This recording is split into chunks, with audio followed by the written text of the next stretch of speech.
Hello, welcome. This is Phenomenology, and I'm Mark Thorsby. In this video, we'll be taking a look at Part 1, Division 1 of Martin Heidegger's seminal text, Being in Time. So welcome back, everyone. I hope you're doing well. What we're going to be talking about this video is really the beginning of Being in Time. The previous two videos, we looked at Heidegger's introduction, in where Heidegger introduced this question of being, the Seinsfrage, and he ultimately argued that before we can understand the meaning of being, or even the meaning of the question of what being is, Heidegger argues that we first have to understand what it means to be a being that asks a question about being, right? It's only human beings like ourselves who are engaged in this question of what it means to exist. And so what Heidegger wants to do is first explicate phenomenologically. Heidegger is using a phenomenological method. He wants to explicate the being of Dasein. Okay, so welcome back, everyone. We're going to sort of run through this video, and this is a sort of short section. Now, this is the first part one of Heidegger's book, which is pretty much the whole book of what was actually published.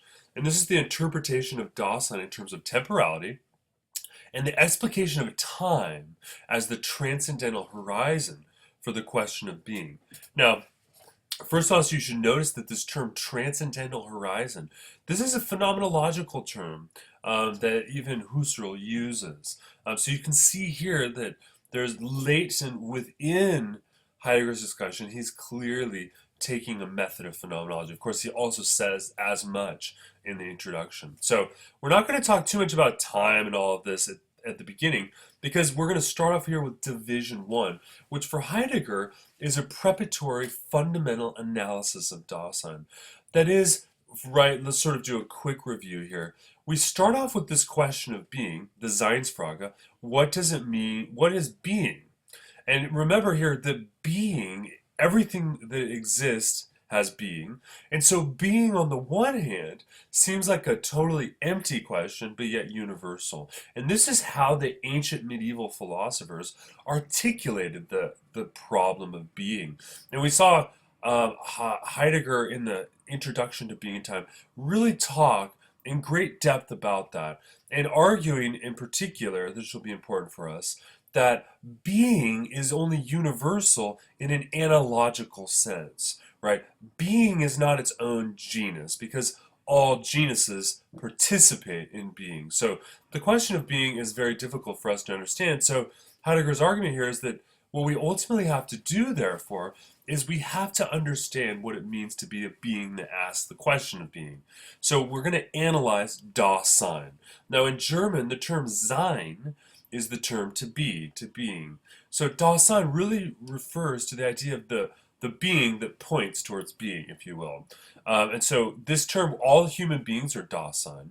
Though you can speculate that anything that could ask the question of being would be Dasein for Heidegger. Like, so for instance, if there's such a thing as extraterrestrials, they too could be Dasein. Now, what is Dasein's fundamental structure? This is ultimately the task for Division 1, is can we understand through a phenomenological analysis what it means to be a being that exists in the world in a fundamental sense? And Heidegger says at the end of the introduction of Being in Time that ultimately Dasein's fundamental structure, it relates to the fact that Dasein is a being in the world, and that this is an a priori determination. So what we're saying, remember here, a priori means what comes before experience, a posteriori means what comes after experience. And what Heidegger is saying is that when we talk about what it means to be a being in the world, that is a fundamental part. That we are from the very get-go, always, already, beforehand, we are beings in the world. Philosophers love to take us out of the world, right? Most of the philosophy within the history of Western philosophy, consist in, if you will, the exclusion of the world from a philosophical problem. And we're going to see here is that Heidegger is going to argue that the philosophical problem ultimately has to begin with the fact that we are beings engaged in the world. And think about it. Every day you wake up in the morning and you engage in your life, you engage with other people, and you're not doing philosophical reflection, but that is fundamental to what it means for you to be in the world. And Heidegger argues that this is an a priori determination for Dasein. Now, Heidegger will also give us a quick sort of chapter outline of what he's going to be doing. He's going to start with distinguishing the investigation, just talking about what it means to be analyzing Dasein. Chapter 2 then concerns being in the world as an a priori fundamental structure for Dasein. In this video today, we are going to be just taking a look at chapters 1 and chapters 2. Though we will see that chapter 3 is when things really get rolling for Heidegger, when he begins to look at the world. Because think about it, when you talk about being in the world, there's sort of three different parts of that. There's the being part, there's the in part, and there's the world part. Being in the world. And he starts off here with, well, okay, what do we mean by this term world? So what is the world in its worldhood as such? Chapter 4 looks at being with and being oneself. So what does it mean to be by myself? And what does it mean to be with others? And then chapter 5 is an analysis of what it means to be in as such. Right? And then chapter 6 will conclude this division 1 with Heidegger's discussion of the existential meaning of care. Okay? And we're going to see that this is really an important concept. Now, and we will see in the beginning here when Heidegger distinguishes the investigation that this notion of care is not our ordinary conception of care, though certainly we could say that our ordinary conception of care rests upon this existential a priori structure for us, for Dawson. Okay, so that's where we're sort of taking a look in the investigation. Now, one of the things that's important here is Heidegger starts off with the exposition of the task of a preparatory analysis of Dasein. And there's a couple key questions that I want you to be thinking about. For one, I want you to be thinking about, as you're reading this text, think about his description of being, and I want you to juxtapose that with yourself. Also, there's a number of questions that I want you to be thinking about. In fact, what I encourage you to do is to actually pause this video and list out a series of questions for you to consider. You'll want to make sure you're clear on the understanding of what it means for him to be talking about an a priori structure ahead of time. Also to think about, what does it mean for us to be in the world and engaged in the world? And such that, how is all of this stuff that Heidegger's doing going to be relating to previous philosophical concepts we've covered, as well as in particular to the concept of pure phenomenology that we looked at when we were reading Edmund Husserl's seminal text, Ideas Pertaining to Phenomenology and to a Pure Phenomenological Philosophy. And so that's another question I want you to be thinking about is, okay, how is Heidegger employing phenomenology, and how is he also doing something different than Husserl?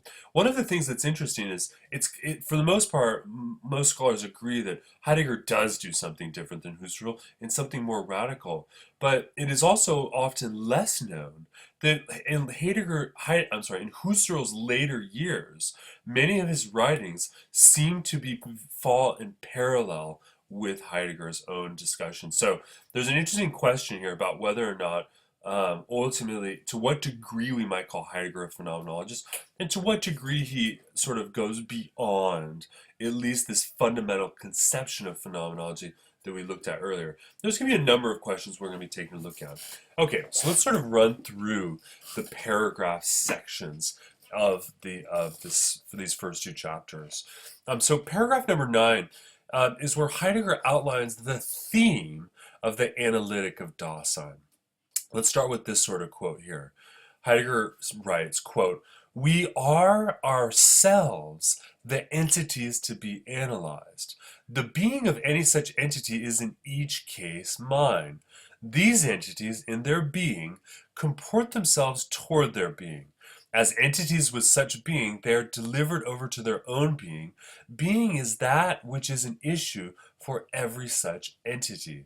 This way of characterizing Dasein has a double consequence. Now, before we talk, end quote, before we talk about the double consequence that Heidegger lays out, my apologies. I was just interrupted. So before we talk about the double consequences here, remember, Dasein is the being for whom any being is an issue. I'm sorry, Dasein is the being for whom being is an issue. Since we're doing this philosophy, we're Dasein. And so you can see here, I've sort of, in a very poor illustration, tried to diagram what we're doing. Is on the one hand, what we're doing is we're essentially trying to understand ourselves in the very asking of what it means to be ourselves, right? So what does it mean to be being? Now, here Heidegger says there's a double consequence. The first consequence here is that the essence of Dasein lies in Dasein's to be. So when we're talking about Dasein, we have to recognize that Dasein, us, we're interested in this question of being, which means that Dasein, the essence of Dasein lies in the manner of Dasein's being, not in terms of the ideas that we can have about existence, but in terms of the mode of existence we employ when we're seeking out an understanding of existence, right? And that's a form of being, right? So on the one hand, you have to remember here, Heidegger says that existence is not conceived in a traditional sense of existentia. That is what Heidegger calls what is present to hand, right? So Heidegger first introduces this notion of the present to hand or the present at hand, and we're going to see this is very important.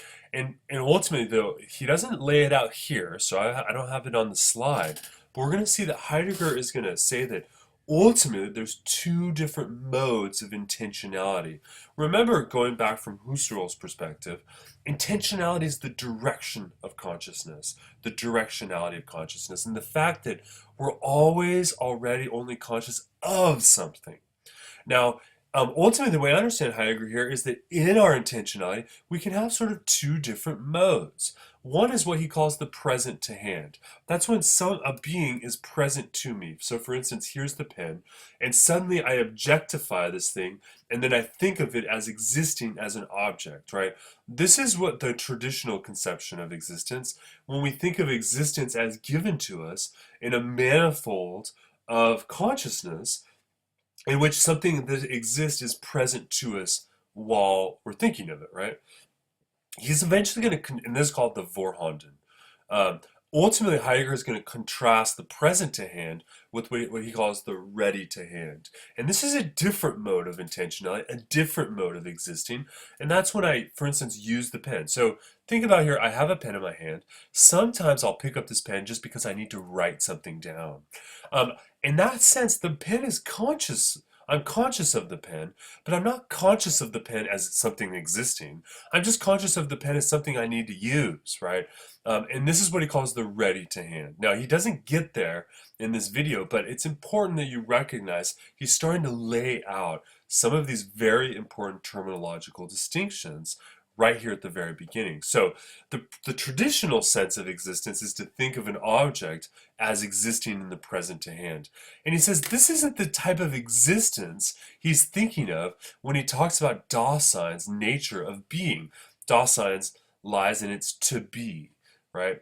And so, of course, so the essence of Dasein's existence lies in the possible ways that Dasein can be. So there's a whole range of different ways that I can exist. And that existence is not simply an intellectual abstraction in the way that the pen becomes an intellectual abstraction that exists to me in my mind, such that it becomes present to me, right? I'm aware of it existing. Dasein exists in a whole manner of modes and a whole range of different comportments. And so this is the first sort of thing that Heidegger wants us to be clear about, is that when we talk about the essence of Dasein, we're talking about Dasein's manner of being, not simply of the fact that Dasein is. Okay, it's a little bit hard to understand, but I think by the end, you'll start to have a clear idea. Now, he says there's a double consequence. The second consequence here is that Dasein is never a genus of the present at hand, right? So Dasein is not just some genetic category, some higher category of all of these things that are present at hand, right? Dasein is indifferent, is the indifferent manner of Dawson's activity, right? So think about your ordinary day of life when you're moving about, say when you're driving your car, right? When you're driving your car, you're not thinking about your car as existing, right? And so Dasein is not some sort of structure in this abstract sense. Dasein's existence concerns its mode of activity, and most of the time, Dasein's indifferent to beings in that mode of activity. Now, in that mode of activity. Now, here's one of the things that's important because since the being for whom being is an issue is me or you, since you're reading this and thinking about this stuff, that means that Dasein is ultimately something that is you. It's a mindness, right? I'm Dasein, which means that personal pronouns designate the mindness of Dasein's being, right? So we can use here personal pronouns ultimately. So it's quite interesting here. Now, when we talk about Dasein's indifferent activity, what we're saying is that Dasein's being is its own possibility. It can choose itself or it can flee from itself. Now, think about it here. Dasein's being is its own possibility. We have a lot of different possibilities, but since we're free to choose our possibilities, we can either, as it were, what do I want to say here? We can capture or we can try to actualize our possibilities, or we can try to deny and ignore our possibilities, right? Think here, for instance, about a person. Think of, for instance, there's a married woman, and this married woman is suddenly thinks about, right? It's maybe a person comes up to her and is flirting with her, and suddenly she has this question of, guess what? It's a part of my possibilities that I could cheat on my husband and I could, fall in love with this other person, right? That's one of your possibilities for Dasein. Now, Dasein can either flee from that or it can choose those sorts of possibilities. Now, regardless, we're not really going to be using this example of, infidelity here, but this idea of choosing your own possibilities is what Heidegger will call authenticity. Excuse me. And the idea of fleeing from your possibilities is what Heidegger calls inauthenticity. Now, it's very important here that we recognize that Heidegger says these are not moral categories. So we're not saying that Dasein is inauthentic and authentic in all the time, right? So he's not saying here that to be inauthentic is to be a bad person or to be wrong, right? We typically use this language in terms of value, right? But this is not what Heidegger's saying. He's saying inauthentic is when Dasein is sort of fleeing or um, um, comporting itself away from its possibilities rather than choosing those possibilities themselves. And so this will become very important, especially when we talk about Heidegger as an existentialist, right? There is a difference between authenticity and inauthenticity, but his argument here is we are inauthentic a lot of the time. Sometimes we're authentic, sometimes we're inauthentic, right? He's not making a moral determination. And so that's really important. And he says so in the text. Now, what are some of the key points that come out of this text that I think are worth mentioning? I don't want to spend too much time and belabor these things, but it is worth mentioning. The first thing here is that he says that existentia has priority over essentia. And this will be very important because what he's saying later, a later phenomenologist and existentialist philosopher, Jean-Paul Sartre, he will argue that existence is prior to essence. And this is the exact same point Heidegger is making here, is that the mode of existing is more fundamental than the manner of essence, the concept, right? The existence is more fundamental, logically prior to the order of being than the concepts we have about being, right? Dasein is in each case mind. Whoops. Dasein is that which is merely present. I'm sorry, Dasein is not that which is merely present at hand in the world.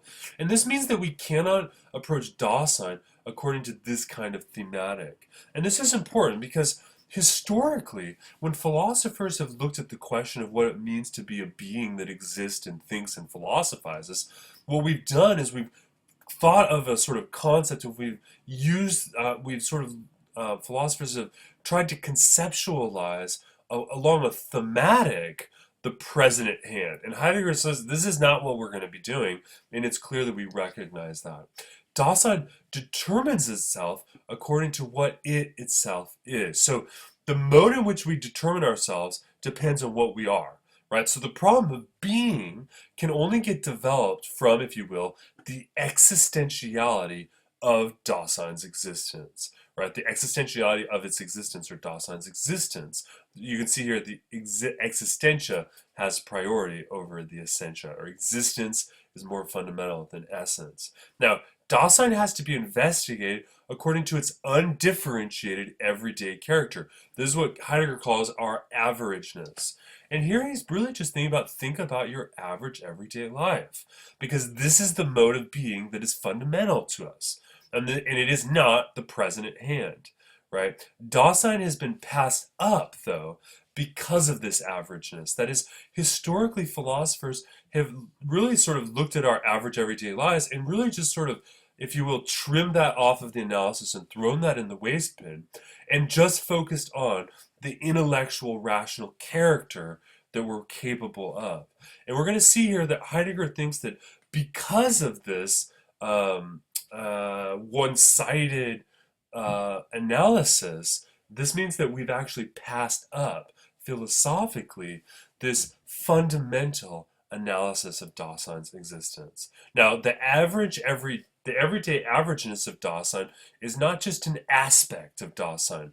It is structural and it's a priori fundamental. That is, that this structure, this average everyday structure, comes before all other things in terms of their logical priority. And when I talk about logical priority, we can always talk about different types of priority. You can have a sequential priority, something comes before another. You can have a temporal priority, which is also sequential. You can also have logical structure.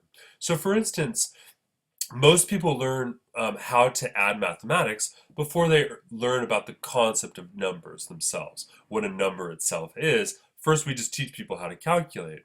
But the concept of number is a priori fundamental to any numeration as such, right? Or think about, for instance, in class, I'll give the example. Think about a house and the cornerstone of the house, and you have a bunch of bricks on top of it. The cornerstone is logically prior, because if you pull out the cornerstone, the rest of the building will collapse, but not if you pull out the top stone, right? So here, when he's saying that this average everyday structure is a priori fundamental, he's saying that before we experience anything, we are, as it were, built and constructed in such a way that this average everydayness, or which this indifference that Dasein demonstrates, comes completely before any present at hand intellectual activity, right? Now, the characteristic structure of Dasein are called the existentialia, and these are these characteristic structures. Now, they're not categories in the normal sense, right? Like there's ways in which we can categorize different people, right? Or different parts of the mind. Think about the senses or different categories. These structures are fundamental and they're a priori, so they're not categories in some sort of normal sense, right? They are accessed and they are understood through the mind and through logos. Now, you'll notice when you read Heidegger here, at least the translation we're using, the McQuarrie and Robinson translation, McQuarrie and Robinson translation, that he uses the Greek terms of noin, or the mind, and logos in Greek, right? So it is through this through philosophical intellectual speculation that we can access these structures. And they're not normal categories. And they come before any anthropology or psychology or biology. In fact, you're going to see Heidegger taking great pains to make that point. Now, let's move here to paragraph 10, in which Heidegger then looks at the question of how is the Analytic of Dasein to be distinguished from anthropology, psychology, and biology. Now, these things, we're not doing psychology or anything, we're doing philosophy here, but it is worth saying, what is anthropology? Well, anthropology is the science which looks at humans. That is, it seeks to describe and articulate the various principles for social human interaction. But remember, an anthropologist actually goes to some culture and observes those cultures. So when we're doing this analytic of Dasein, we're not doing anthropology, right? We're not going to be observing how people act in an ordinary everyday sense. We're also not doing psychology, which is the science of the psyche or the science of the mind. And we're not doing biology either, which is the science of our physical, um, biological mechanisms, right? We're not doing any of those. Why? That's because the analytic of Dasein is fundamentally logically prior, because anthropology, psychology, and biology are all empirical disciplines. That is, they all rely upon our experience of the world and our descriptions of the world in some way. And this is not what we're talking about when we do this existential analytic of Dasein. So now that we've said what we're doing, Heidegger says what we need to do is clarify what we're not doing. So that way we're clear and we don't make mistakes, right? So one of the things we should recognize is that previous investigations of being have really missed this point. But how? Well, Heidegger says, he asked this question, how is the existential analytic of Dasein to be distinguished from these other disciplines? And here it's important to recognize that it is this differential, the difference between the analytic of Dasein and these other empirical sciences that ultimately makes and points to the fact that our investigation is ontological. Remember, ontology refers to being and the science of being, the forms and the relations of being. And being is not, we're not simply categorizing different types of activity. We're doing ontology. Okay. Okay, so let me see if I can take you through Heidegger's discussion here. Heidegger says first here that the existential analytic can be understood first by looking at Rene Descartes. Now, if you're not familiar with Descartes, take a look at my video lecture on Descartes' first meditations. And in Descartes' second meditation on first philosophy, he introduces the famous phrase, cogito ergo sum, I think therefore I am. Strictly speaking, it says I am, I exist. Right? And the idea here is that Heidegger, if you doubt all things that can be doubted, what you cannot doubt is that you exist. Why? Because in being a being that thinks, you are clearly existing in some manner, some manifold of existence, right? So the cogito sum, right? And here what this means, really, cogito, think of cogitation, cognition, thinking, and sum is this Latin phrase for being. So it literally means something like thinking being. Right? Now, to talk about cogitation, cognition references the Latin cogitare, which only only a particular individual does this, right? So, and by the way, this is what Descartes mainly discusses. The I of the I think. Now, what Heidegger recognized here is that being, the sum of this formula, really remains undiscussed. And so you can see really what we're going to be discussing is the sum of the cogito sum. So without knowing what sum or the being means, we don't really actually understand what cogitare means. And of course, we also don't understand the I think. So before we can understand the I of the I think, we need to first gain what Heidegger calls an unreified conception of thinghood. Now, it'd probably be helpful here for you to take a look at what reification means. Reification, essentially, a sort of easy shorthand way of understanding reification is to think about the way in which you can take a concept and slowly over time it can become dogmatic over time. And your understanding can become dogmatic. And something that once was puzzling and interesting can over time eventually become sort of boring and obvious, right? This is sort of what reification is referring to. And he's arguing here is that we have to have an unreified conception of thinghood. So go back to the pen. The pen is a thing, right? It has being insofar as it's a thing. But when I say something's a thing, in normal everyday discourse, someone says, hand me that thing, I just hand it over, no problem. Right? But it's a reified conception of thinghood. It's become so common and obvious that it no longer sparks our mind of investigation. So we need to unreify this conception of thinghood. Now, a philosophy of life.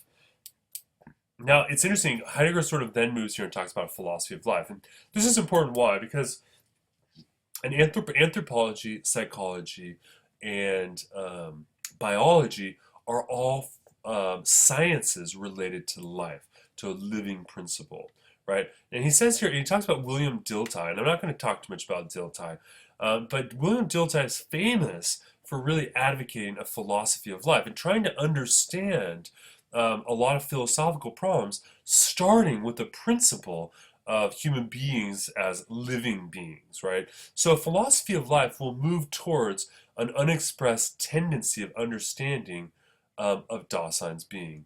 And so, for instance, William Dilthey starting from life, he tried to understand experience in terms of, quote, the structural and developmental interconnections between life and things in our lives, right?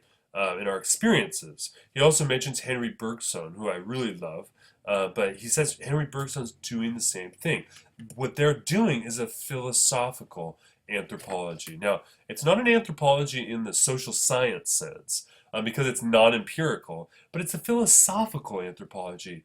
And this is not what an analysis of Dasein is. Though an analysis of Dasein, we could say, would allow one to do a philosophical anthropology, right? So the key here is to see that life operates as an organizing principle of their investigation of experience. And this is not what Heidegger is going to be doing, right? So then he mentions Husserl and Scheller. And we've talked about Husserl, so I'm going to focus on him here. And he says here is that with Husserl, what we see is a depersonalization of the question of experience.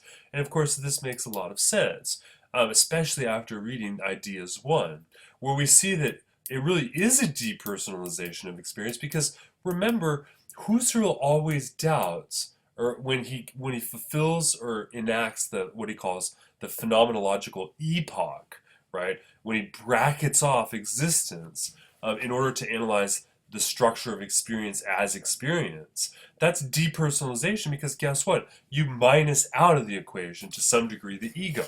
Now, Husserl himself even says that the pure ego remains, the transcendental pure ego, but for the most part, this is a depersonalization of experience, right? The person is not a thing, it's not a subject, and it's not an object, right? So when we're talking about the question of the person here, which is what philosophical anthropology would explore, what a psychology and so on and so forth would explore. This is not what we're doing. Essentially, the person exists only in the performance of intentional acts and is therefore essentially not an object, right? Because if we bracket off all of these things, all in the Husserlian sense, in the phenomenological sense, then all we have are intentional acts, and that's the person. Therefore, is not an object. The person is a type of activity, if there is a person that's left. Any psychical objectification of acts, and hence any way of taking them as something psychical, is tantamount to a depersonalization, right? A person is in any case given as a performer of intentional acts which get bound together by a unity of meaning. It sounds exactly like Husserl, right? So this means what? It means that psychical being is not personal being, right? We have to recognize the difference between these two. Let me move here to the next slide. Now, one of the things that's interesting here is when we talk about the phenomenal domain, terms like the body, the soul, and the spirit in phenomenology, this needs to be understood according to a phenomenological register. So when we talk about the body, we're not talking about this physical object. What we're talking about is the form of consciousness that in which I am able to, well, think about when I experience my body as a body. That is given through a form of consciousness. And here, this term body and also the term soul or spirit, these are a part of a phenomenal domain. And Heidegger writes, well, quote, when however we come to the question of man's being or human being, this is not something we can simply compute by adding together those kinds of being which body, soul, and spirit respectively possess, kinds of beings, whose nature has not yet been determined. So his idea here is that when we're asking the question of man's being, we're not doing some sort of synthesis where we can compute by essentially combining these different concepts together, these different categorical determinations that we're prone to use in philosophy. So you can see here is that, because this is what ultimately anthropology, psychology, and biology, and a philosophical anthropology, or any of those philosophical psychology, are all doing. All of these sorts of things are actually computing through a sort of synthetic operation. So what's the basic problem? The problem is this. What stands in our way is an orientation, Heidegger says, that's colored by two things: by a Christian theology, by the history and the impact of Christian theology, and by the ancient world. And in fact, earlier Heidegger even said, he said, for instance, if we really understood the Greeks, we would be shocked at how, not barbaric, but how exotic and how different they are. And that's important to recognize. But it's also important to recognize that as philosophers, it's like we're wearing glasses, but these glasses are coloring our field of view. And these glasses philosophically exist through the sorts of language that we employ to talk about these things. And he says part of what's standing in our way are these glasses. One lens is our Christian heritage, and the other here is our Greco-Roman heritage. So, and here, how can we see this? Well, in the two ways. First, here is in the Greek sense, man is conceived as a rational animal. This is seen most poignantly in the philosophy of Aristotle. Take a look at my Aristotle lectures, in which he describes man as a rational animal. Now, man gets conceived as a rational animal, and here's the thing to recognize is that when we think of man as a rational animal, we're thinking of man in terms of the present at hand. Now, by the way, I'm using the term man here simply because I'm sticking to what Heidegger has written. So this is Heidegger's text, not mine. And we should really use gender-neutral terms here, so I don't think there's any problem here to change the terms to woman or to human or whatnot. But I'm just sort of sticking with the text, so that's sort of my caveat, right? But when we think of human beings as a rational animal, that is to identify something present at hand, right? And remember, Heidegger's idea here was that the being of Dasein lies in its manner of being and its average everydayness, not in the present hand designation. Now, so that's the first sort of historical trapping that we have from the Greco-Roman perspective. The second Christian problem is that we have a theological trapping of thinking of human beings as transcendental beings, as transcendent beings. And think here of an ordinary conception of the way we especially the Christian, though it would equally be applicable to the Muslim, how they'll think of the soul as distinct and transcendent from the body, right? So the idea here is that transcendent is that in the Christian worldview, the Europeans have inherited a worldview that thinks of man as naturally a being that's beyond itself, right? And that being of man as transcendent gets treated as something that's just self-evident. Notice that when something becomes self-evident, it ultimately becomes reified. And this is the idea here, is that Heidegger thinks that we have a conception of human beings that is on the one hand reified in terms of a certain conception of transcendence, right? Something beyond ourselves. And then on the other hand, reified in terms of a present hand rational animal designation. You put those things together and you've essentially eclipsed a possibility for an existential analytic of Dasein. Okay, so because what happens is these two tendencies have been completely interwoven and intertwined in this modern conception of consciousness, the res cogitans. And this is this term for consciousness, and it's related here to Descartes that really begins in his Meditations of First Philosophy, right? They get intertwined and ultimately reified. So he says we need an unreified conception, and I hope you'll see here that Heidegger is de-reifying this by breaking down genealogically the elements of our what we normally think of as self-evident. And guess what? I teach Introduction to Philosophy quite a bit to undergraduate students, and one of the things I find is that they, for the most part, think about human beings in these two registers: this Christian perspective and this transcendental perspective, and this present at hand rational animal perspective, right? So I think Heidegger's onto something here, and I think he's making an appropriate and an accurate critique. Now, what does this mean? That biology and psychology are both sciences of life, right? But here's the problem. Dasein is not mere life plus something else. That is, Dasein is not life plus some added value, right? You've probably heard that term, added value. That's not what Dasein is. In order to understand Dasein, we can't simply understand what life is and then add something like rational to it, or add something like transcendent to it, right? That is to try to compute and to synthesize disparate conceptions together. Dasein is a unity that's ultimately a priori based in a fundamental structure that is giving rise to the average everyday manner in which we actually exist. The way in which we use pens and drink water and walk through the world and encounter other beings, right? The average everyday life, right? There's sort of an insight here, which is Heidegger is saying that what's more philosophically fundamental is not the act of philosophy, but it's the being of the everyday, right?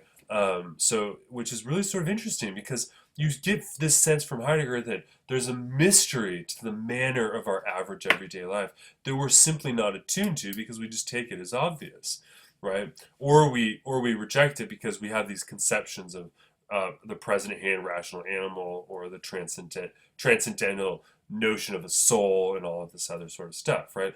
Now, what's important here is that even though Heidegger is differentiating these sciences and these philosophies of life from an analytic of Dasein, he's not, I repeat, he is not denying the validity of the biological and the psychological and the anthropological sciences.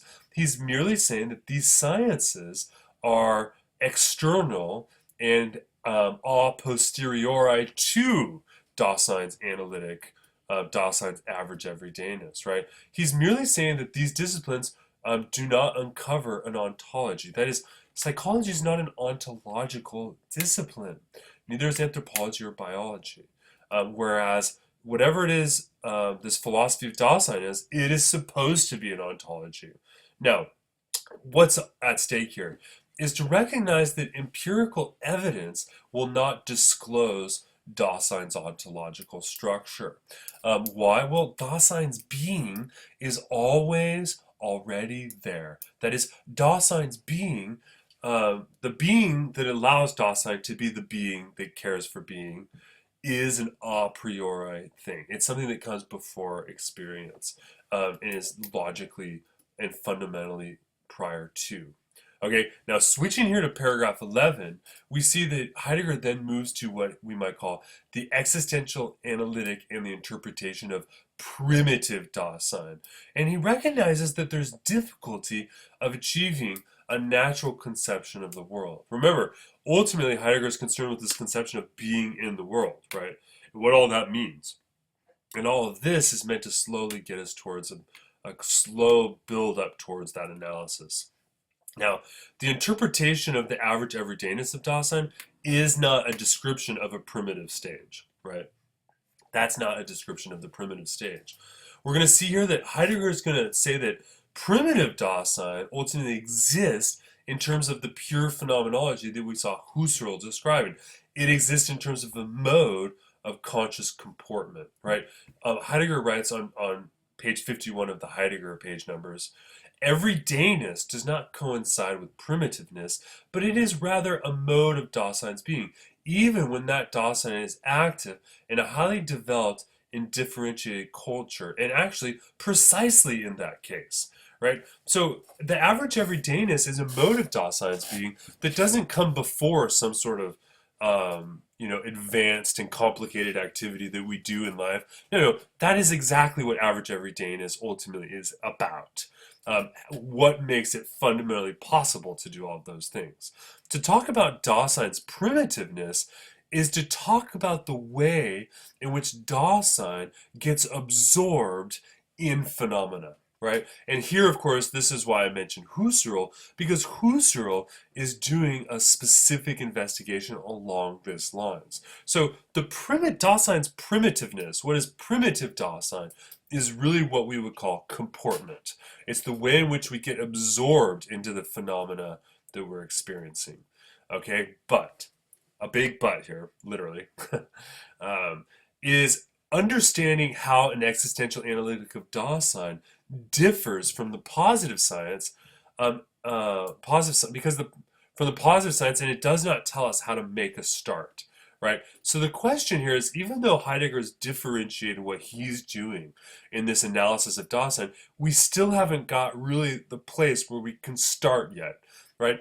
And here's important is description, classification, and ordering isn't sufficient to yield a genuine understanding. So what we can't do is just simply say, okay, we've got these different parts of Dawson's average everydayness. Let's classify them. Let's order them, organize them, etc.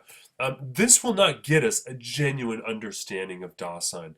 And this is where I think we can see a criticism of Edmund Husserl, because Edmund Husserl seems to be involved in, well, the description, the classification, and the ordering, right, of the phenomenological structures that are akin to what it means to be a human that's aware.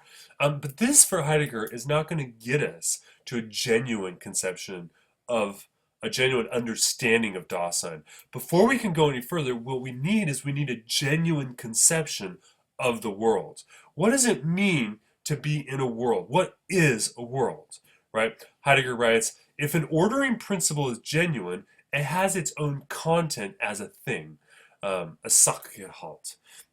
What is never to be found by means of such an ordering, but is already presupposed in it. So if one is to put various pictures of the world in order, one must have an explicit idea of the world as such. And if the world itself is something constitutive for Dasein, one must have an insight into Dasein's basic structures in order to treat the world phenomena conceptually. So basically here he's saying is that we can do, before we order all of these things and think through this, we have to first have a conception that's presupposed by any such ordering. Okay, so now here let's move to the second section. Being in the world in general as the basic state of Dasein. You know what I'm actually going to do here? This is taking me, we're already at an hour, so what I'm going to do is I'm actually going to stop the video, and then I'm going to post a second lecture with this, just so that way it's separate for you, because at 50 minutes, we're already an hour in, and just by looking at this is going to take me at least another 25 or 30 minutes, okay? So we're going to stop there. I'm going to start right up with this section here, okay? Thank you guys for watching, and I look forward to seeing you guys online.